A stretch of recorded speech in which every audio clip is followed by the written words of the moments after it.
함께 기도하시겠습니다. 살아계시며 역사하시는 거룩하신 아버지 하나님, 우리를 죄악 가운데서 구원해 주시고 소망 가운데 이 땅에서 살 수 있도록 은혜를 주신 것 진심으로 감사를 드립니다. 이 시간 모이기를 힘쓰라는 주의 말씀을 따라 하나님 앞과 그리스도 예수 안에서 한자리에 함께 모였습니다. 오직 세상 끝날까지 함께 하시겠다는 주의 약속의 말씀을 기억하며 이 시간 온전히 주의 권능과 은혜 가운데 의지하고 부탁을 드립니다. 주께서 친히 역사하시고 주관하여 주심으로 주의 진리의 말씀으로 우리 각 사람을 가르쳐 주시고 이 마지막 때 우리 모두 일꾼이 될 수 있도록 마음의 변화를 주시며 능력과 은혜를 더하여 주시기를 주님께 기도합니다. 그 옛날 12제자를 통해 초대교회의 놀라운 역사를 이루셨던 것처럼 이 시대에 우리 각 사람 어느 곳에 있든지 일꾼 삼으셔서 주의 큰 역사를 이루어 주시기를 더욱 간절히 기도합니다. 우리의 연약함, 우리의 한계를 고백하고 죽은 자를 살리시는 주의 능력만을 사모하고 기다립니다. 때마다 일마다 주의 권능으로 주관하시며 주의 영광만을 우리를 통해 나타내 주시옵소서.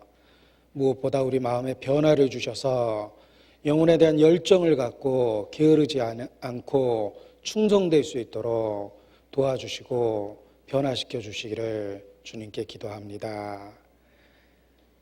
또 주의 이름으로 네팔 지역에 전도 중에 있는 오세일 목사님과 이해찬 전도사님, 또 장종훈 전도사님 함께 하신 일행을 기억해 주시고 모든 일정 가운데 주의 영광을 나타내 주시며 역사를 이루어 주시기를 이 시간 같은 마음으로 기도합니다.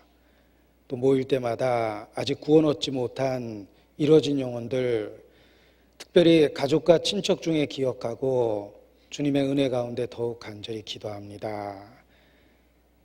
노아와 그의 가족을 권념하시고 은혜를 베푸신 것처럼 우리에게 속한 자 은혜를 주시고 이 마지막 때 모두 다 구원 얻을 수 있도록 강권하시며 이끌어 주시기를 주님께 기도합니다.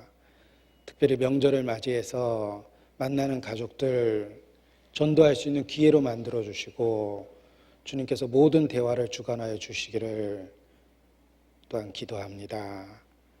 이 시간도 유익된 시간이 될 수 있도록 우리 가운데 역사하시며 성령의 감동과 감화하심으로 주관하여 주시옵소서.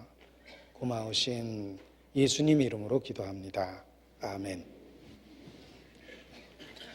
네, 함께 사사기 6장 말씀을 보시겠습니다. 성경 사사기 6장입니다. 369페이지 구약성경 사사기 6장입니다.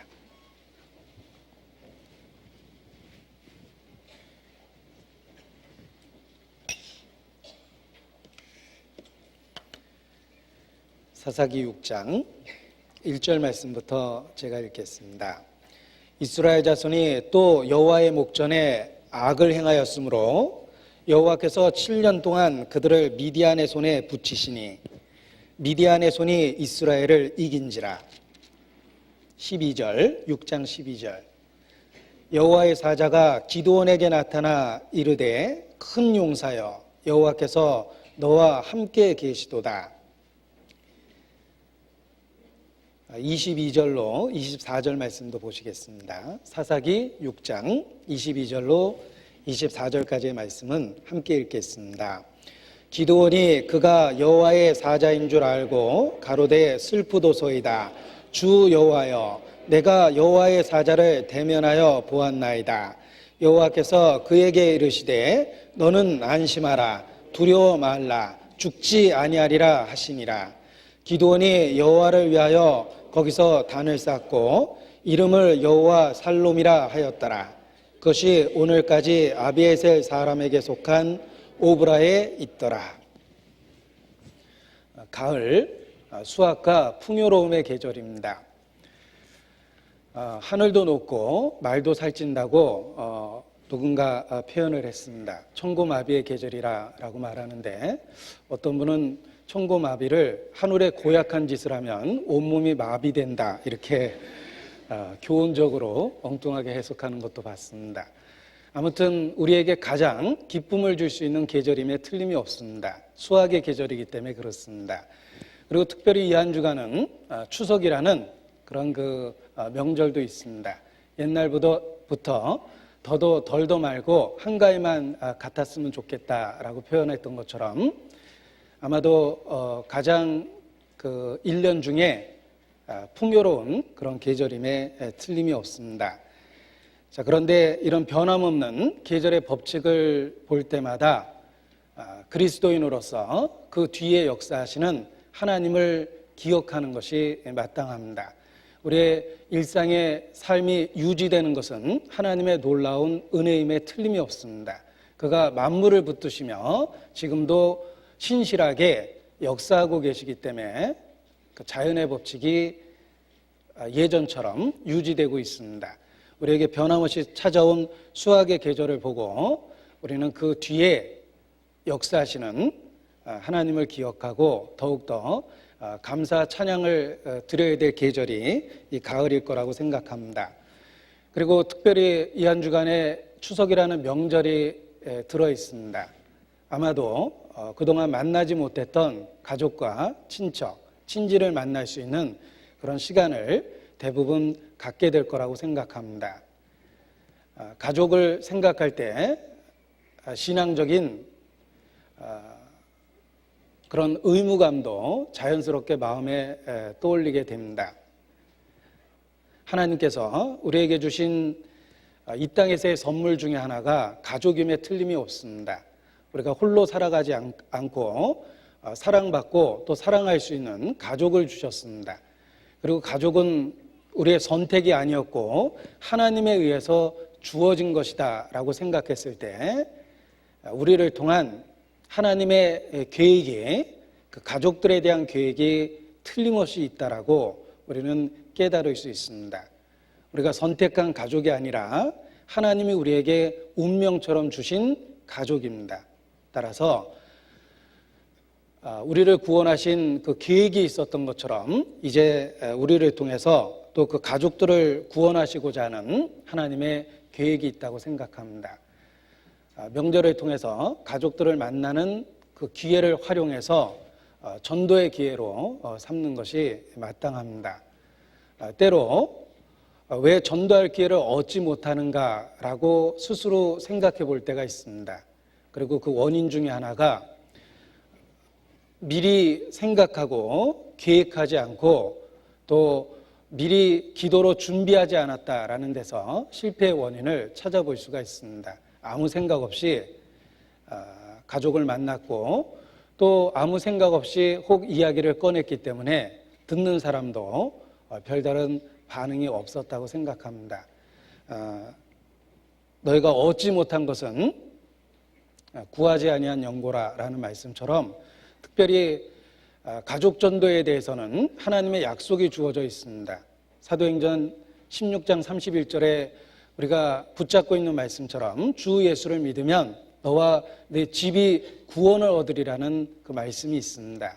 그 약속의 말씀을 붙잡고 기도로 구하는 것이 필요합니다.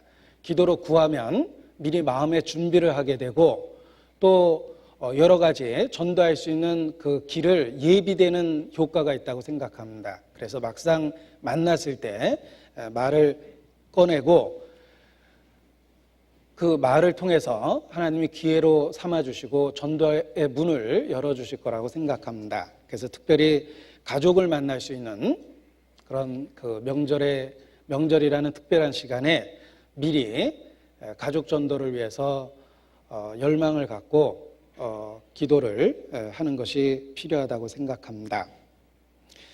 자, 오늘 사사기 역사서의 한 부분인 사사기 말씀을 읽었습니다. 성경의 대부분은 역사며 그 과거에 기록된 사건을 통해서 하나님은 이 시대 오늘을 살아갈 수 있는 지혜를 우리에게 베푸십니다. 무엇이든지 전에 기록한 것은 우리의 교훈을 위하여 기록되었다라고 말씀하셨습니다. 전에 기록된 그 내용, 수천 년 전의 사건이지만 이 시대에 오늘을 살아갈 수 있는 지혜를 그 역사가 우리에게 준다라고 말할 수 있습니다. 또 그들의 섬긴 바가 우리를 위한 것임을 계시로 알게 하셨다는 성경 말씀의 표현처럼 하나님께서 우리 마음을 일깨워 주시면 역사 속에 있었던 그 사건들이 이 시대에 오늘을 살아갈 수 있는 그런 지혜를 줄 것이라고 생각합니다. 성경은 하나님에 대한 교훈을 그러니까 신학적 논술처럼 딱딱하게 표현하지 않으셨습니다. 오히려 많은 인물들의 삶을 통해서 또 그들이 겪었던 사건과 이야기를 통해서 하나님에 대한 계시를 우리에게 주고 있습니다. 하나님이 어떤 분이신가? 성경에 나타난 수없이 많은 인물들의 삶 속에서 계시되어 있습니다. 그들이 겪었던 사건과 이야기 속에서 하나님이 어떤 분인가가 설명되고 있습니다. 그것은 우리가 하나님을 아는 지식이 이론적이거나 관념적이지 않고 삶의 현장에서 깨달아지는 것이다 라는 것을 가르쳐 주시기 위해서 이야기 속에서 하나님에 대한 계시를 주셨다라고 생각합니다. 생각해 보면 예수님도 제자들을 3년 반 동안 훈련시켰지만 어떤 교실에서 수업을 통해서 훈련하셨던 것은 아닙니다. 그들과 함께 동행하시며 그 3년 반이라는 시간 속에서 함께 생활하시면서 그들을 가르치셨습니다. 지금도 그렇습니다. 이론적, 지식적 또는 관념적으로 하나님에 대해서 우리에게 가르쳐 주시는 것이 아니라 우리의 일상의 삶, 평범해 보이는 삶을 살아가도록 하시고 그 가운데 하나님에 대한 진리를 깨닫도록 만들어 주신다. 우리가 일상에서 겪고 있는 사건 또는 이야기 속에서 하나님을 경험적으로 발견하도록 지금도 그렇게 역사하신다고 말할 수 있습니다. 그래서 수천 년 전의 사건이요, 수천 년 전의 이야기지만 오늘 우리의 삶의 현장에서 바로 적용될 수 있는 교훈을 사사기 이 말씀을 통해서도 발견할 수 있을 거라고 생각합니다. 문득 왜 성경 말씀이 더 이상 깨달아지지 않는가라는 생각을 할 때가 있습니다. 우리가 한때 많은 성경 말씀에 새로운 지식을 발견하고 그 기뻐했었던 시기가 있습니다. 그런데 신앙생활을 반복하다 보면 어느 순간 그 말씀이 뭔가 쳇바퀴를 도는 것과 같은 느낌을 받게 되고 더 이상 특별한 게 깨달아지지 않는다라는 생각을 할 때가 있습니다. 왜 더 이상 성경에 깨달아지지 않는 것일까? 이미 알아야 될 모든 것을 알았기 때문에 더 이상 깨달아지지 않는 것일까? 그렇지 않습니다. 성경은 무한한 하나님의 지혜를 우리에게 계시하고 있습니다. 그렇다면 왜 우리의 지식이 그 상태를 계속 맴돌고 더 이상 발전하지 않는 것일까? 라고 그 원인에 대해서 고민했을 때 찾았던 답 중에 하나가 이미 알고 있는 말씀을 실천하지 않아서 그러하다라는 것입니다. 하나님은 이미 우리가 알고 있는, 이미 우리에게 가르쳐준 그 진리를 실천할 때 새로운 진리를 계시하십니다. 그런데 이미 우리에게 충분히 말씀하신 그 진리조차도 실천하고 있지 않기 때문에 새로운 말씀을 가르쳐줄 필요가 없었다고 생각합니다. 따라서 성경을 더 배우고자 하는 열망이 있다면 그 열망을 그대로 삶의 현장에서 실천해 보는 겁니다. 이미 알고 있는 말씀을 실천하면 틀림없이 새로운 말씀들이 날마다 깨달아집니다. 말씀을 계속해서 배울 수 있는 비결이라고 생각합니다. 삶의 현장에서 실제로 말씀을 적용하고 실천할 때 하나님은 그 다음의 말씀을 틀림없이 깨닫게 하십니다. 예수께서도 말씀하셨습니다. 너희가 하나님의 뜻을 행하고자 하면 이 교훈이 사람에게서 났는지 하나님에게서 났는지 알 것이라고 말씀하셨습니다. 하나님의 뜻을 알고자 하면이 아닙니다. 하나님의 뜻을 행하고자 하면 더 깨닫게 될 것이라고 분명하게 말씀해 주셨습니다. 따라서 우리가 이미 알고 있는 말씀을 일상의 삶에서 실천해보고 적용해보고 그 말씀에 순종하는 것이 새로운 지식을 발견할 수 있는 그런 방법이라고 강조할 수 있습니다. 자, 사사기는 이스라엘의 역사 속에서 특별히 혼란과 혼돈의 시기였습니다. 이스라엘이 400여 년의 애굽에서의 노예 생활을 마치고 가나안 땅에 입성했습니다. 약 7년간의 전쟁을 치루었고 드디어 어느 정도 가나안 땅을 정복하고 평정했습니다. 그리고 그로부터 약 350여 년 동안 초대왕 사울이 세워지기 전까지 사사라는 지도자들을 하나님이 세우셔서 이스라엘을 다스리고 가르치셨습니다. 그래서 가나안 정복 이후 초대왕 사울이 세워지기까지 약 350여 년 동안 하나님이 사사라는 특별한 직분자를 세우셔서 이스라엘을 다스렸던 시기를 사사시대라고 이야기합니다. 이 사사기를 분석해 보면 약 13명에서 14명의 사사들이 등장하고 있습니다. 그런데 그들은 어떤 중앙 집권적인 권력을 갖고 있었던 것이 아니라 자기가 살아가고 있는 그 지역에서 하나님의 일꾼으로서의 역할을 했습니다. 그래서 부분적으로 지도력을 갖고 자기가 살아가고 있는 그 지역에서 사사의 역할을 했던 것입니다. 그런데 이 사사시대는 혼란과 혼돈의 시대라고 말할 수 있습니다. 그때 사람들이 자기의 소견에 옳은 대로 행하였더라라고 그 특징 지어질 만큼 혼란과 혼돈의 세대였습니다. 그래서 사사기를 분석해 보면 일정한 사이클을 발견할 수가 있는데 이스라엘이 하나님께 범죄하는 것입니다. 그리고 하나님은 그 범죄로 인해서 그들을 징벌하시고 그들에게 고난과 고통을 주십니다. 이스라엘은 고통 중에 회개하고 하나님께 도움을 부르짖습니다. 그리고 하나님은 은혜 가운데 그 부르짖음에 응답하시며 그들에게 구원을 베푸십니다. 그런데 불행하게도 이러한 사이클이 계속해서 반복됩니다. 하나님이 사사들을 세워서 구원하셨음에도 불구하고 그들은 또다시 범죄하기 시작합니다. 그리고 다시 고난과 고통을 받게 되고 그 고통 속에서 돌이키고 부르짖게 됩니다. 하나님은 다시 한번 그들에게 은혜를 베푸십니다. 그들을 구원하십니다.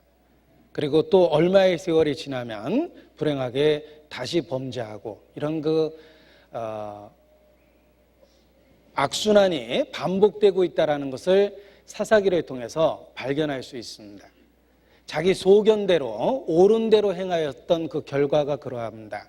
우리가 말씀에 사로잡히지 않고 하나님 말씀에 순종과 복종하지 않는다면 각각 자기 나름대로의 판단력과 분별력을 갖고 인생을 살아가게 되며 신앙생활을 하게 될 것입니다. 그리고 그러한 삶을 분석해 보면 사사기와 같은 그런 일정한 사이클을 갖고 혼란과 혼돈을 반복하게 된다라고 말할 수 있습니다. 오늘은 기드온에 대한 부분을 살펴보려고 합니다. 기드온이 등장하기 전까지 온니엘, 에훗, 삼갈 그리고 드보라 이런 그 사사들이 등장하고 하나님은 그 사사들을 통해서 이스라엘을 고통 중에서 건지셨습니다. 그런데 태평 세월이 지속되면서 그들은 다시 죄를 짓기 시작합니다. 그래서 6장 1절에 보면 이스라엘 자손이 또 여호와의 목전에 악을 행하였으므로 라고 표현되어 있습니다. 이 또라는 말이 이스라엘 범죄에 대한 실망감과 낙심을 표현합니다. 그들은 불행하게도 그 악순환을 되풀이하고 있습니다. 하나님의 은혜를 망각하고 그 태평성대를 누리다가 점점 더 죄를 짓기 시작합니다. 그리고 결국 그 열조들과 같이 또다시 여호와의 목전에 악을 행하게 됩니다. 그리고 그 악을 행한 것에 대한 보응으로 하나님이 그들을 징벌하시면 그 고통 중에 하나님께 부르짖게 되고 하나님은 그들을 다시 은혜 가운데 건져내십니다. 자, 그런데 왜 이러한 악이 반복적이며 계속 되풀이되는 것일까라고 생각했을 때 그들은 고통 중에 돌이켰던 것은 사실이지만 근본적인 회개를 하지 못하고 그 고통으로 인한 일시적인 회개를 하였기 때문이다라고 말할 수 있습니다. 그들은 그 죄 자체로부터 돌이켰던 것이 아니라 죄로 인한 고통 때문에 하나님께 돌이키는 것처럼 부르짖었던 것입니다. 그리고 그 문제가 해결되면 다시 죄를 짓기 시작했습니다. 이 죄를 반복하는 사람의 특징이 그러합니다. 죄에 대한 고통이 생기면 그 고통 때문에 돌이킵니다. 그러나 고통이 사라지면 다시 마음의 영적 긴장감이 무너지고 쉽게 죄를 범하게 되는 것입니다. 그러나 진실한 회개를 한다면 단지 고통 때문에 부르짖는 것이 아니라 죄 그 자체 때문에 하나님께 부르짖게 됩니다. 그리고 그 죄의 파괴적인 결과를 이미 맛보았기 때문에 그 죄로부터 철저하게 돌이키게 되고 다시 반복하지 않게 되는 것입니다. 우리 가운데 돌이키는 여러 부류의 사람들이 있습니다. 그러나 말씀을 통해서 분별해 보면 어떤 사람은 단지 고난과 고통 때문에 돌이키는 것처럼 보이는 사람이 있습니다. 그 사람은 잠시 후에 다시 죄를 쉽게 반복합니다. 그러나 죄의 파괴적인 결과를 보고 죄 자체에 대한 고통 때문에 하나님께 부르짖고 돌이킨 사람은 그 죄를 쉽게 반복하지 않는다라는 것을 알 수가 있습니다. 우리가 우리의 삶을 하나님 앞에 올바로 조정하기 위해서 필요한 것이 그런 일시적인 회개가 아니라 근본적인 회개가 필요합니다. 죄 자체에 대한 그 파괴적 결과를 깨닫고 죄가 얼마나 무섭고 혐오스러운지를 발견하고 죄 자체를 무서워해야 됩니다.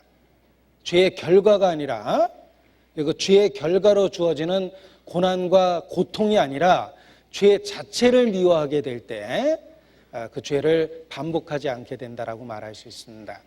다윗은 믿음의 사람이었음에도 불구하고 살인과 간음죄라는 큰 죄를 지었습니다.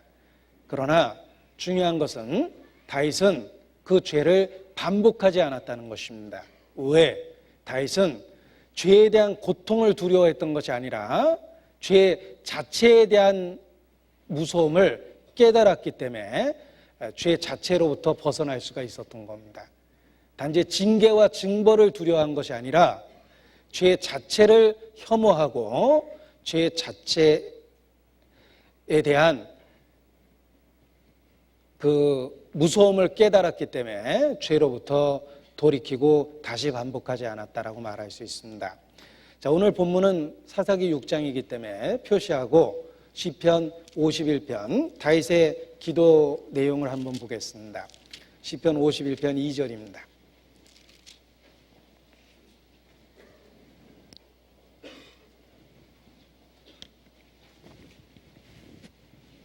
시편 51편 2절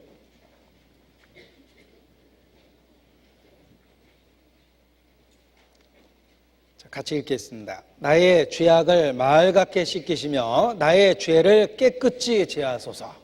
다윗은 그 죄 자체에 대해서 벗어나기를 원했던 것입니다. 죄로 인한 징벌, 고통, 고난으로부터 벗어나기를 원했던 것이 아니라 그 죄 자체로부터 벗어나기를 원했고 그렇게 기도했기 때문에 죄를 반복하지 않을 수 있었습니다.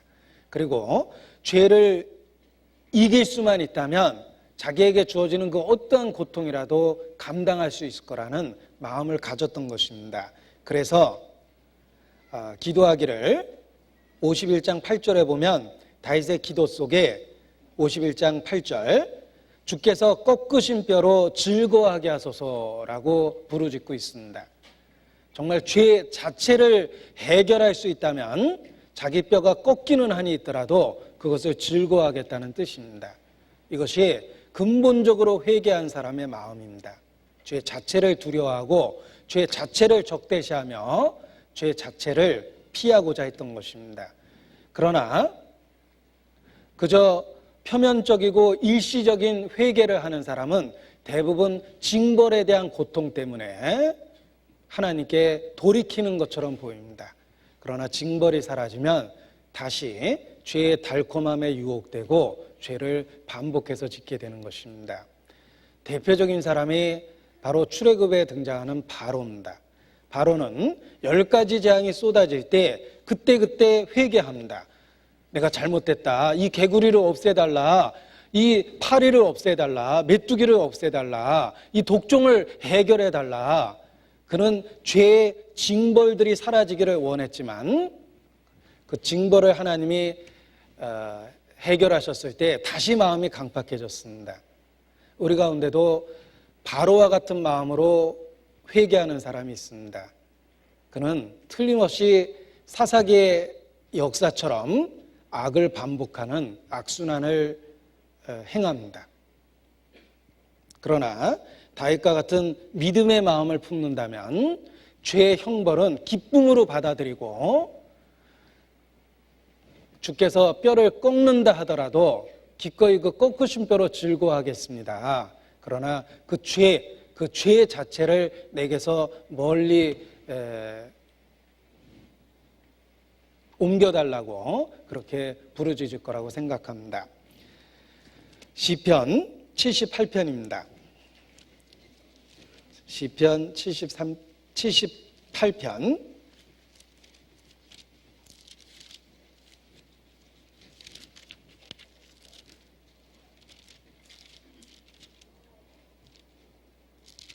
33절부터 제가 읽어드리겠습니다. 하나님이 저희 나를 헛되이 보내게 하시며 저희 애를 두렵게 지내게 하셨도다. 하나님이 저희를 죽이실 때 저희가 그에게 구하며 돌이켜 하나님을 간절히 찾았고 하나님이 저희의 반석이시오 지존하신 하나님이 저희 구속자이심을 기억하였도다. 자, 여기까지 읽으면 그들이 고난 중에 부르짖었고 회개한 것처럼 보입니다. 그러나 하나님은 그들의 중심을 꿰뚫어 보고 계십니다. 36절 그러나 저희가 입으로 그에게 아첨하며 자기 혀로 그에게 거짓을 말하였으니 이는 하나님께 향하는 저의 마음이 정함이 없으며 그의 언약에 성실치 아니하였음이로다. 그들의 회개가 일시적이고 거짓된 것임을 하나님은 간파하십니다.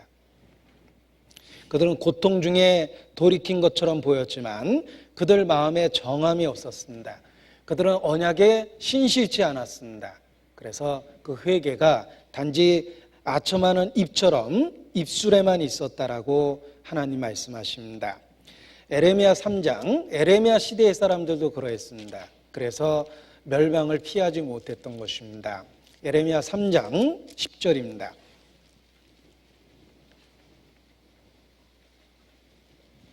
에레미야 3장 10절 1054페이지 10절 말씀 같이 읽겠습니다. 이 모든 일이 있어도 그 패역한 자매 유다가 진심으로 내게 돌아오지 아니하고 거짓으로 할 뿐이니라 여호와의 말이니라. 이스라엘의 멸망을 지켜보고도 그 이웃한 나라 유다는 회개하지 않았습니다. 부분 회개하는 것처럼 보였지만 그들은 징벌이 사라지면 다시 마음이 강팍하게 되었습니다. 그래서 결국은 멸망을 피하지 못했던 것입니다. 자주 책망을 받고 목이 곧으면 갑자기 패망을 당하고 결단코 피하지 못하리라 라는 경고의 말씀처럼 결국 유다도 바벨론에 의해서 완전히 멸망해 버립니다.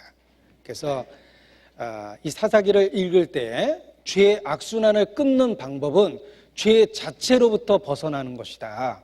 그 죄 자체를 벗기를 간절히 원하고 부르짖을 때 그 죄의 악순환을 끊을 수 있다라는 것을 깨달을 수 있습니다. 그러나 단지 죄의 결과로 주어지는 형벌로부터 벗어나고자 한다면 불행하게도 상황이 좋아졌을 때 우리의 마음은 다시 강팍해집니다.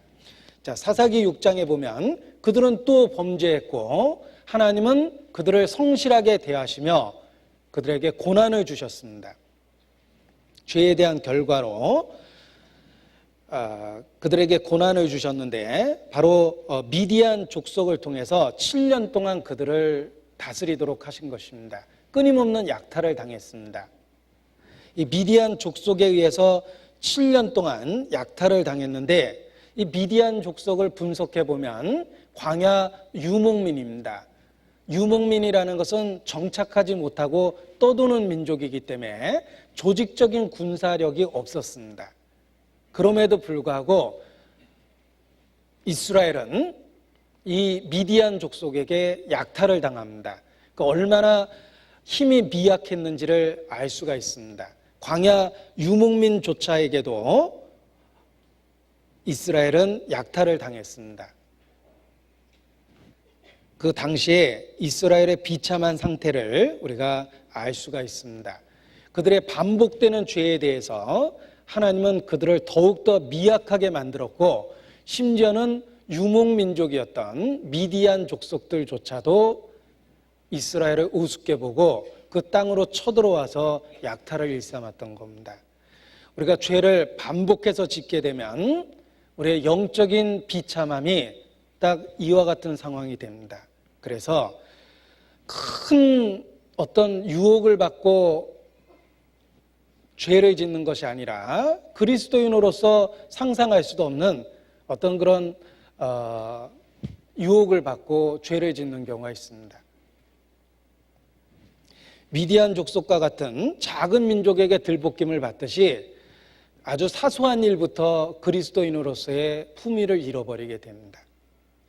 그것이 영적으로 아주 비참하게 된 상태라고 말할 수 있습니다. 그들이 산에 구멍과 굴을 파고 여기저기 그 약탈을 피해서 도망 다녔습니다. 그 생활이 얼마나 비참했겠습니까? 미디안 족속이 쳐들어온다라는 소식이 전해질 때마다 그 자기들의 농작물과 짐승들을 다 버려두고 산으로 들로 도망 다녔던 겁니다. 그리고 도망갔다 돌아와 보면 모든 것을 약탈해 갔던 것입니다. 그런 비참한 생활을 무려 7년 동안이나 당했습니다. 그들이 얼마나 영적으로 그들이 비참해진 그 상황에 이 시대에 작은 죄 때문에 그리스도인으로서의 간증을 잃어버리는 사람들에게 주시는 어떤 영적 비참함을 모형적으로 가르쳐 주는 거라고 말할 수 있습니다. 자, 그런데 그들은 이런 7년의 연속되는 고난과 고통을 통해서 하나님께 비로소 마음이 돌아옵니다. 그 고난의 시기가 그들의 마음을 하나님께 돌아오게 했습니다. 그래서 우상 숭배로부터 벗어나 다시 애굽에서 그들을 이끌어내신 여호와 하나님을 기억하고 하나님께 부르짖습니다. 그 고난이 그들을 돌이키게 만들었던 것입니다. 지금도 그렇습니다. 그리스도인들의 그 반복되는 죄에 대해서 하나님은 신실하게 징벌하시고 그 징벌을 통해서 우리로 하여금 돌아올 수 있도록 기회를 만들어 주십니다. 호세아서 5장입니다.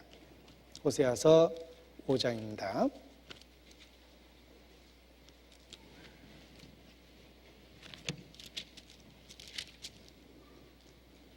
15절입니다.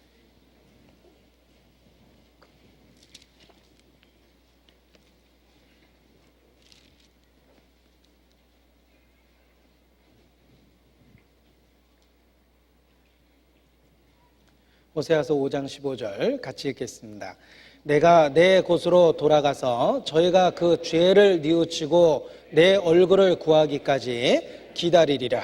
저희가 고난을 받을 때 나를 간절히 구하여 이르기를 오라 우리가 여호와께로 돌아가자. 자, 그들이 고난을 받을 때 비로소 여호와를 간절히 구했습니다. 그리고 그들을 애굽 땅에서 인도하신 그 하나님을 기억하고 오라 우리가 여호와께로 돌아가자라고 비로소 회개하게 됩니다. 그들이 고난을 받았을 때 그러하다라는 말씀처럼 우리도 때로 죄로 인해서 주어지는 징벌 또는 고난과 고통을 통해서 비로소 우리의 마음을 하나님께 돌이키기도 합니다. 자, 이스라엘은 그 연속되는 고통을 통해서 하나님께 부르짖을 수밖에 없었습니다. 사사기 6장 다시 본문으로 돌아가서 6절을 보겠습니다.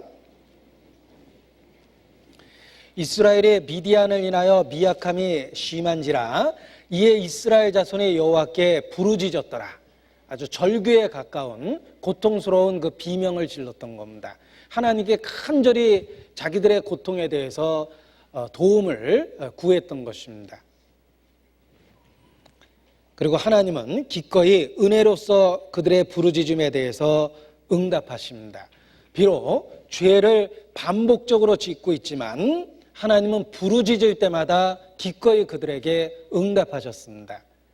따라서 사사기는 얼핏 실패의 책이지만 연속되는 범죄에 대한 기록이지만 다른 관점에서 보면 하나님이 계속적으로 그들에게 그럼에도 불구하고 은혜를 주셨다라고 말할 수도 있습니다. 이스라엘은 반복적으로 죄를 지었고 하나님께서는 그럼에도 불구하고 그들의 부르짖을 때마다 은혜를 베푸셨습니다. 이것은 하나님의 은혜가 얼마나 크고 놀라운지를 우리에게 설명해 줍니다. 반복되는 범죄에도 불구하고 부르짖을 때마다 하나님께서 응답하셨다는 것입니다. 그리고 하나님이 응답하신 기도는 그들의 부르짖음입니다. 그들의 고통으로 인한 부르짖음에 대해서 하나님은 기꺼이 응답해 주셨습니다. 하나님은 긍휼과 은혜에 풍성하시며 우리의 부르짖음에 응답하십니다. 지상에서 천상까지 닿을 수 있는 기도는 하나님의 긍휼을 의지하고 하나님의 은혜를 요구하는 그 기도가 지상에서 천상에 닿을 수 있는 유일한 기도라고 말할 수 있습니다. 우리가 성경 전체를 통해서 발견할 수 있는 내용들입니다. 하나님께 응답받은 기도는 그 부르짖은 기도였습니다. 절망적 상황에서 오직 하나님의 긍휼과 은혜만을 의지하고 부르짖었을 때 하나님 그 모든 기도에 응답하셨습니다.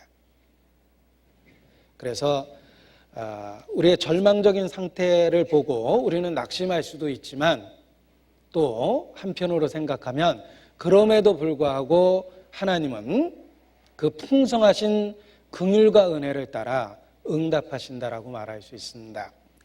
자, 마태복음 15장 여기 하나님이 응답하신 기도가 있습니다. 부르짖음이 있습니다. 마태복음 15장 22절입니다.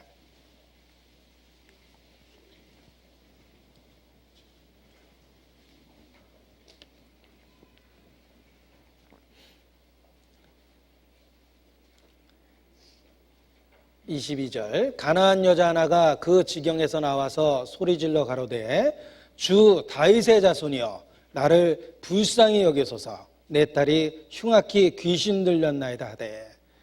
자, 이 부르짖음에 대해서 예수께서 결국은 응답하십니다.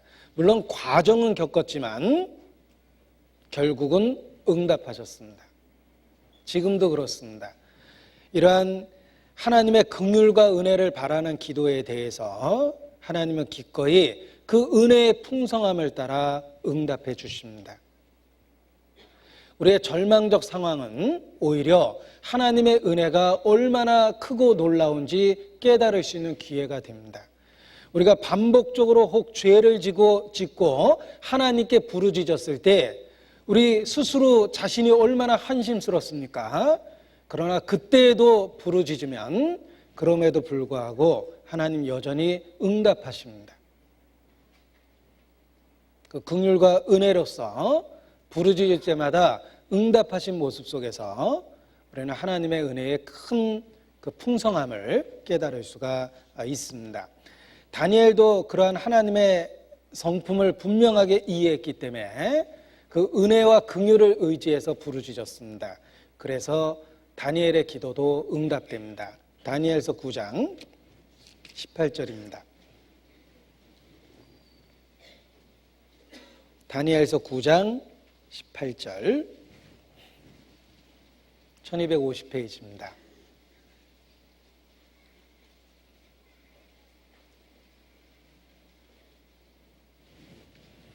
다니엘서 9장 18절입니다. 18절 19절 같이 읽겠습니다. 나의 하나님이여 귀를 기울여 들으시며 눈을 떠서 우리의 황폐된 상황과 주의 이름으로 일컫는 성을 보옵소서. 우리가 주의 앞에 강과 없는 것은 우리의 의를 의지하여 하는 것이 아니요 주의 큰 긍휼을 의지하여 함이오니 주여 들으소서. 주여 용서하소서. 주여 들으시고 행하소서. 지체치 마옵소서. 나의 하나님이여 주 자신을 위하여 하시옵소서. 이는 주의 성과 주의 백성이 주의 이름으로 일컫는 바 됨이니이다. 자, 어떤 기도가 응답되는지 다니엘의 기도를 통해서도 깨달을 수 있습니다. 오직 주의 큰 긍휼을 의지하여 부르짖을 때 하나님은 기꺼이 응답하십니다.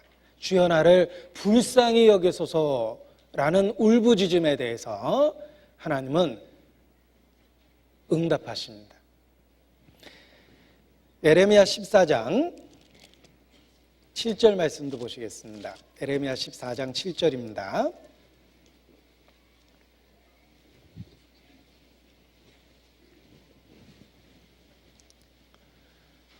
에레미야 14장 7절. 제가 성경의 밑줄을 긋고 다시 형광펜으로 칠하고 동그라미를 치는 구절은 몇 구절 안 되는데 에레미야 14장 7절에 제가 밑줄을 긋고 형광펜을 긋고 동그라미를 쳤습니다. 언젠가 마음에 큰 위로가 되었기 때문에 그렇습니다. 같이 한번 읽겠습니다. 여호와여 우리의 죄악이 우리에게 대하여 증가할지라도 주는 주의 이름을 위하여 일하소서. 우리의 타락함이 많으니이다. 우리가 주께 범죄하였나이다. 이러한 절망적인 상황에서의 부르짖음에 대해서 하나님은 기꺼이 응답하십니다.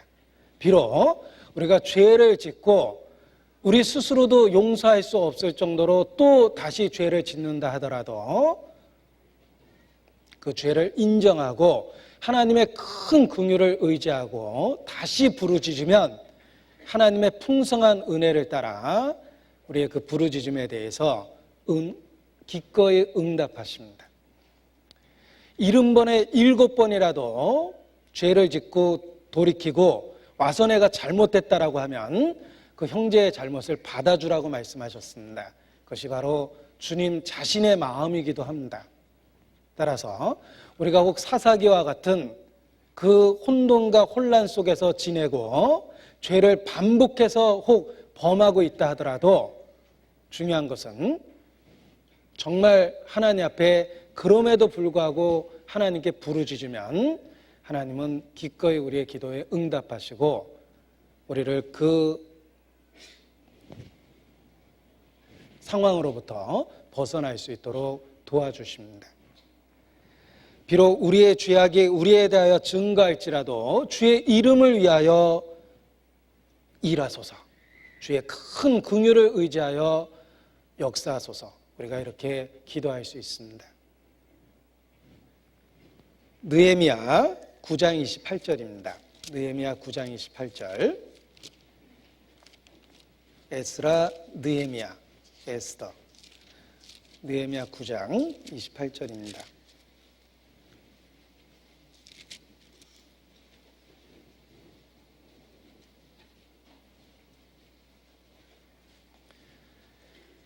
느헤미야 9장 28절. 저희가 평강을 얻은 후에 다시 주 앞에서 악을 행함으로 주께서 그 대적의 손에 버려두사 대적에게 죄를 받게 하시다가 저희가 돌이켜서 주께 부르짖음에 주께서 하늘에서 들으시고 여러 번 긍휼을 바라사 건져내시고, 하나님이 그들의 반복되는 범죄에도 불구하고 여러 번 긍휼을 바라십니다. 우리가 예수 그리스도 안에서 언제든지 주님께 돌이킬 수 있다는 것은 우리에게 주신 큰 은혜 중에 하나입니다. 시편 107편 말씀도 찾겠습니다. 시편 107편.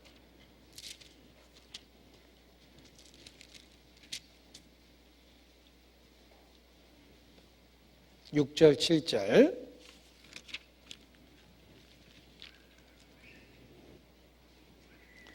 시편 107편 6절 7절도 같이 읽겠습니다. 이에 저희가 그 근심 중에 여호와께 부르짖음에 그 고통에서 건지시고 또 바른 길로 인도하사 거할 성에 이르게 하셨도다. 우리에게 주어진 고난의 시간 또는 우리에게 주어진 고통의 시간, 그것이 죄에 대한 징벌일지라도 돌이킬 수 있는 기회입니다. 부르짖으면 들으시고 그 부르짖음을 기회로 우리를 회복하시고 천성까지 다시 이끄십니다.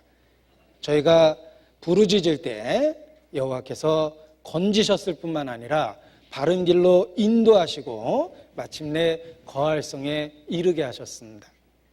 사실 죄를 짓고 아무런 징벌이 없는 것이 저주입니다.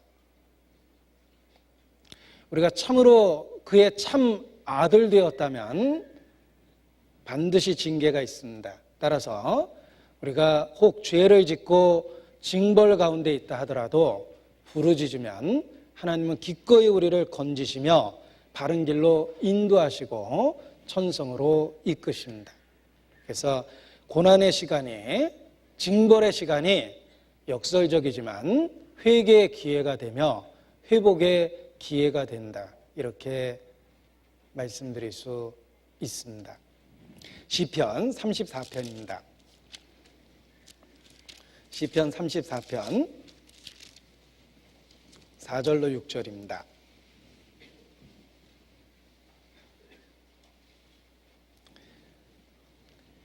내가 여호와께 구하매 내게 응답하시고 내 모든 두려움에서 나를 건지셨도다. 하나님이 우리를 건지셨는데 우리가 했던 것은 딱 하나입니다. 여호와께 구하매. 그것이 우리가 했던 단 하나이며 하나님은 기꺼이 그 구함에 대해서, 부르짖음에 대해서 긍휼을 따라 응답하셨습니다.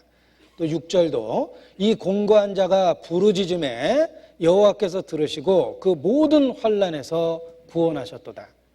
부르짖었기 때문에 하나님은 들으시고 구원하셨습니다. 그래서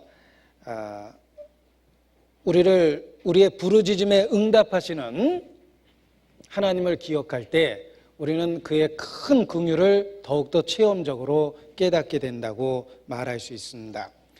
자, 이스라엘이 하나님께 부르짖음으로 하나님은 그들을 구원하시기 시작하십니다. 사사기 6장 다시 보겠습니다. 7절. 이스라엘 자손이 미디안을 인하여 여호와께 부르짖은 거로, 자, 부르짖음에 대해서 하나님 응답하십니다. 8절. 여호와께서 이스라엘 자손에게 한 선지자를 보내사 그들에게 이르되 이스라엘 하나님 여호와의 말씀에 내가 너희를 애굽에서 인도하여 내며 너희를 그 종되었던 집에서 나오게 하며 애굽 사람의 손과 너희를 학대하는 모든 자의 손에서 너희를 건져내고 그들을 너희 앞에서 쫓아내고 그 땅을 너희에게 주었으며 내가 또 너희에게 이르기를 나는 너희 하나님 여호와니 너희의 거하는 아모리 사람의 땅의 신들을 두려워 말라 하였으나 그동안 베푸셨던 모든 은혜를 일깨워 주십니다. 그러나 너희가 내 목소리를 청종치 아니하였느니라 하셨다 하니라. 자, 그렇게 많은 은혜를 베푸셨음에도 불구하고 너희가 내게 범죄했다. 그들의 죄를 일깨우십니다. 하나님께서 이스라엘을 건지시기 위해서 첫 번째 하셨던 일은 선지자를 보내서 죄의 원인을 일깨워 주셨던 겁니다. 징벌의 원인을 일깨워 주셨던 겁니다. 죄를 책망했습니다. 지금도 그렇습니다. 우리를 돌이키기 위해서, 우리에게 은혜를 주기 위해서 하나님이 하시는 첫 번째 일은 우리가 얼마나 큰 잘못을 범했고 얼마나 은혜에 어긋난 행동을 했는지를 일깨워 주시는 것입니다. 하나님도 이스라엘을 건지시기 위해서 먼저 선지자를 보내 그 징벌의 원인을 설명하셨습니다. 너희가 그러한 징벌을 받는 것이 그 원인이 너희 자신에게 있다. 너희가 내가 베푼 은혜를 기억해보고 너희가 했던 행동에 대해서 한번 반성해봐라. 그들의 죄를 일깨워 주셨던 겁니다. 혹 우리에게 연속되는 고난과 고통이 주어지고 삶의 어려움이 끊이지 않는다면 그 원인을 우리 자신을 살펴보면서 발견해낼 수 있을 겁니다. 우리에게 주신 그 놀랍고 큰 은혜에 비하여 우리가 배은망덕한 삶을 살았기 때문에 우리의 삶에 징벌과 어려움을 주신 것을 일깨우실 겁니다. 혹 주변에 대적자가 많아지고 하느님마다 문제가 생기고 자기에게 계속적인 어려움이 주어진다면 그 원인을 먼저 자기 자신에게 찾는 것이 필요합니다.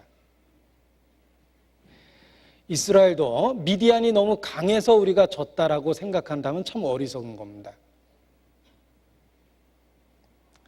미디안이 너무 강해서 그들이 미디안에게 곤욕을 당한 것이 아니라 하나님과의 관계가 틀어졌기 때문에 미디안의 약탈을 당했던 겁니다. 마찬가지로 우리의 일상의 삶 속에서 계속되는 어려움이 있다면 혹 하나님과의 관계부터 살펴보는 것이 필요합니다. 솔로몬도 하나님과 올바른 관계를 맺고 있을 때에는 주변의 대적들이 솔로몬을 두려워하고 평화가 유지되었습니다. 그러나 솔로몬과 하나님의 관계가 틀어지고 솔로몬이 하나님께 죄를 짓기 시작했을 때 하나님은 그 징벌로서 솔로몬의 대적을 여기저기 세웁니다. 그들이 나를 대적했다라고 생각하는 것이 아니라 내가 하나님과 무엇이 잘못됐는가를 생각했다면 그 대적에 관한 문제를 쉽게 해결할 수 있었을 겁니다. 우리의 삶의 고통과 고난, 계속되는 어려움도 먼저 하나님하고 자기의 관계를 살펴보는 것이 필요한 것입니다. 열왕기상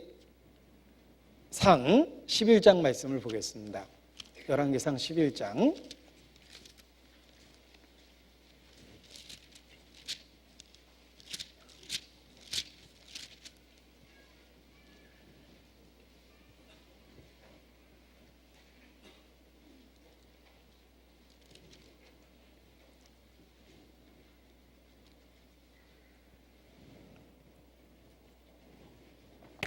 14절입니다.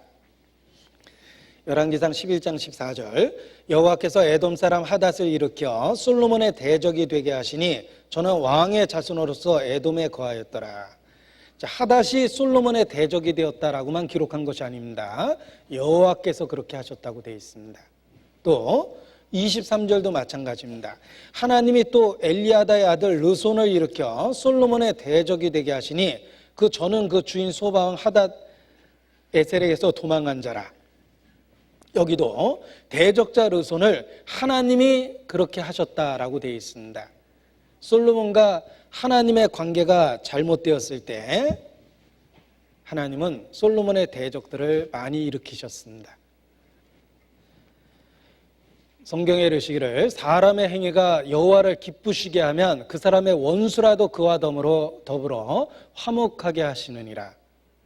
잠언 16장 7절에 그렇게 말씀하셨는데 그 반대의 경우를 생각해 보십시오. 사람의 행위가 여호와를 기쁘시게 하면 원수라도 화목하게 하지만 사람의 행위가 여호와를 대적하게 되면 친구라도 원수가 되게 만듭니다. 그래서 인간관계가 틀어지게 되어 있습니다. 아담은 하나님과의 교제 가운데 있을 때 하와를 보고 내 살 중에 살이요 뼈 중에 뼈라고 이야기했습니다. 그러나 하나님께 범죄하고 하나님께 등을 돌렸을 때 자기 죄의 원인을 다 여자에게로 돌렸습니다. 저 여자가 줘서 먹게 했다고.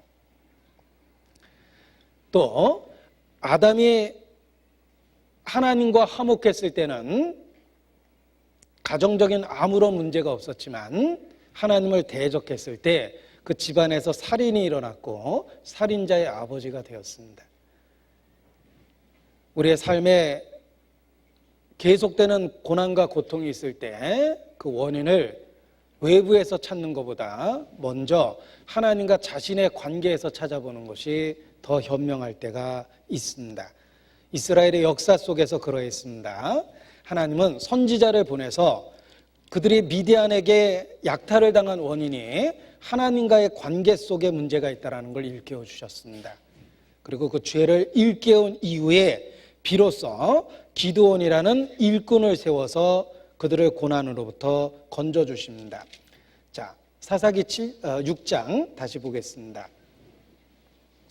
먼저 선지자를 보내서 죄를 일깨운 이후에 여호와의 사자가 기드온에게 나타나 기드온을 이스라엘을 건지는 그 일꾼으로 세우십니다. 자, 그때 기드온이 여호와의 사자에게 했던 질문입니다. 13절, 평소에 하나님 섭리에 대해서 궁금했던 것을 이참에 물어봤던 것입니다. 자, 우리도 기드온과 같은 의문이 틀림없이 있었을 겁니다.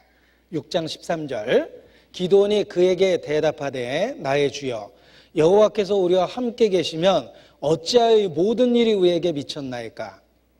자, 이게 한 가지 질문이고 두 번째 질문입니다. 또 우리 열조가 일찍 우리에게 이르기를 여호와께서 우리를 애굽에서 나오게 하신 것이 아니냐 한 그 모든 이적이 어디 있나이까? 이제 여호와께서 우리를 버리사 미디안의 손에 붙이셨나이다. 자, 현실은 미디안의 압제 아래에 있습니다. 이런 현실을 보고 하나님이 함께 하시는데 어떻게 이런 고통스러운 상황이 벌어질 수 있습니까? 라고 질문을 했고, 하나님께서 그 능력 가운데 우리 열조를 애굽에서 건져내셨다라고 우리가 어려서부터 들었는데 그 능력의 하나님이 지금 어디 계시기에 우리가 이 미디안의 압제에서 벗어나지 못하고 있나이까? 이렇게 두 가지 질문을 던졌던 겁니다. 그런데 이러한 그 이스라엘 민족의 고통이 하나님 자신에게 원인이 있는 것이 아니라 이스라엘 자신에게 원인이 있다는 것을 분명하게 먼저 일깨우는 것이 필요합니다. 이스라엘이 범죄했기 때문에 하나님이 함께 계심에도 불구하고 이스라엘이 고통을 받았던 것입니다. 이스라엘이 범죄했기 때문에 그 열조를 통해 애굽에서 능력 가운데 역사하셨던 그 하나님께서 침묵하실 수밖에 없었던 것입니다. 여호와의 귀가 둔하여 듣지 못하심도 아니요 눈이 보지 못하는 것도 아니다. 오직 너희 죄악이 너희와 너희 하나님 사이를 내었다라는 말씀처럼 그 원인이 그들 자신의 죄에 있다라는 것을 먼저 분명하게 일깨우십니다. 그리고 비로소 기드온을 세워서 이스라엘을 하나님께서 건지시는 역사를 이루시기 시작합니다. 하나님이 기드온을 부르신 이유는 기드온을 특별하게 생각해서 불렀다기보다는 이스라엘에게 은혜를 베푸시는 방법이었습니다. 하나님이 이스라엘을 미디안의 압제에서부터 건지시려고 기드온이라는 일꾼을 세운 겁니다. 기드온 자신에게 은혜를 주셨다기보다는 이스라엘 민족을 건지시기 위해서 기드온, 평범해 보이는 기드온을 세웠다, 이렇게 말할 수 있습니다. 지금도 그러합니다. 교회 내에 하나님의 일꾼을 세울 때는 그 일꾼에게 주는 특별한 은혜, 그 이전에 교회에 대한 은혜를 주시는 것이다, 이렇게 말할 수 있습니다. 그래서 하나님이 교회에 은혜를 주신다면 많은 열정적이고 충성된 일꾼들을 세워나가십니다. 그것이 교회 자체에게 주시는 은혜라고 말할 수 있습니다. 기드온이라는 일꾼을 세운 것도 이스라엘에게 은혜를 주시는 수단이었을 뿐이었던 것처럼 지금도 일꾼을 세워나가실 때 우리 안에 충성된 일꾼이 많이 세워진다면 우리 가운데 주님이 역사하신다는 증거며 교회에게 은혜를 주시는 것이다, 이렇게 말할 수 있습니다. 왜냐하면 그 일꾼을 주님 자신의 계획 속에서 세우는 것이기 때문에 그렇습니다. 에베소서 4장입니다. 에베소서 4장 11절.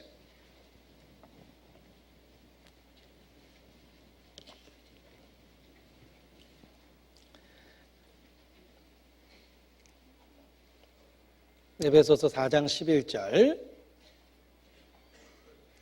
그가 혹은 사도로 혹은 선지자로 혹은 복음을 전하는 자로 혹은 목사와 교사로 주셨으니 이는 성도를 온전케 하며 봉사일을 하게 하며 그리스도의 몸을 세우려 하심이라. 자, 그가 주셨으니, 일꾼을 세운 주체는 하나님 자신이십니다.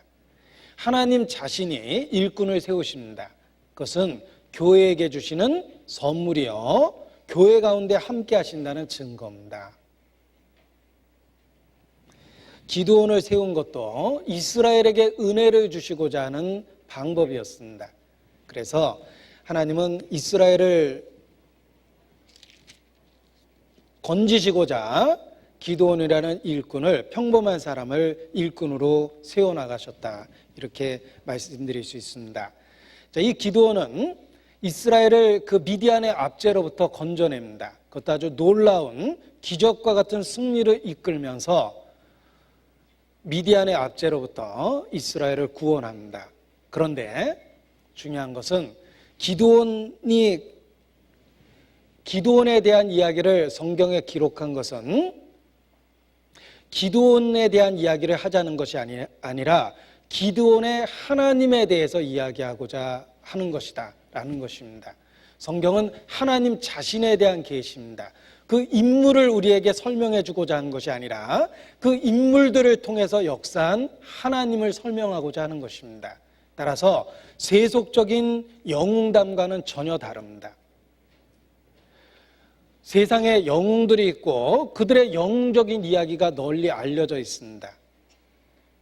그런데 성경은 그런 세속적인 영웅담과는 전혀 다른 관점에서 이야기를 우리에게 계시하고 계십니다. 그것은 기드온을 이야기하자는 것이 아니라 그 평범한 기드온을 통해서 놀라운 역사를 이룬 기드온의 하나님을 우리에게 알려주는 것입니다. 엘리야를 우리에게 높이고자 했던 것이 아니라 엘리야의 하나님을 이야기하자는 것입니다. 베드로를 이야기하자는 것이 아닙니다. 평범한 갈릴리 호수의 어부를 사도와 일꾼으로 만든 하나님의 능력을 이야기하는 것입니다. 바울을 이야기하자는 것이 아닙니다. 회방자여 대적자여 핍박자였던 그를 사도와 일꾼과 교사로 만든 하나님의 능력을 이야기하자는 것입니다. 사사기를 읽을 때도 마찬가지입니다. 사사기에 영웅들이 있습니다. 삼손은 얼마나 놀라운 능력을 행합니까? 기드온은 어떻습니까? 그러나 성경은 결코 그들의 영웅담을 우리에게 이야기하자는 것이 아니라 그 사사들 뒤에 역사하셨던 하나님에 대해서 우리에게 계시하고 있는 겁니다. 그것을 성경을 보는 이제 올바른 관점을 갖는 것이다 라고 이렇게 말할 수 있습니다. 자, 이 기드온은 지극히 평범했습니다. 특별한 용사가 아니었습니다. 그래서 자기 스스로도 자기를 그렇게 평가합니다. 6장 15절에 보면, 사사기 6장 15절입니다. 기드온이 그에게 대답하되 주여 내가 무엇으로 이스라엘을 구원하리이까 보소서. 나의 집은 므낫세 중에 극히 약하고 나는 내 아비 집에서 제일 작은 자니이다. 기드온 자신도 자기를 그렇게 평가할 수밖에 없는 연약한 사람이었습니다. 매우 소심하고 나약한 모습으로 표현되어 있습니다. 왜냐하면 미디안 사람들을 두려워해서 그 밀 얼마를 몰래 포도주 틀에서 타작하고 있었습니다. 아주 소심하고 나약한 모습을 보여줍니다. 그러나 그 약하고 소심한 기드온을 통해서 하나님은 놀라운 능력을 이스라엘에게 베푸십니다.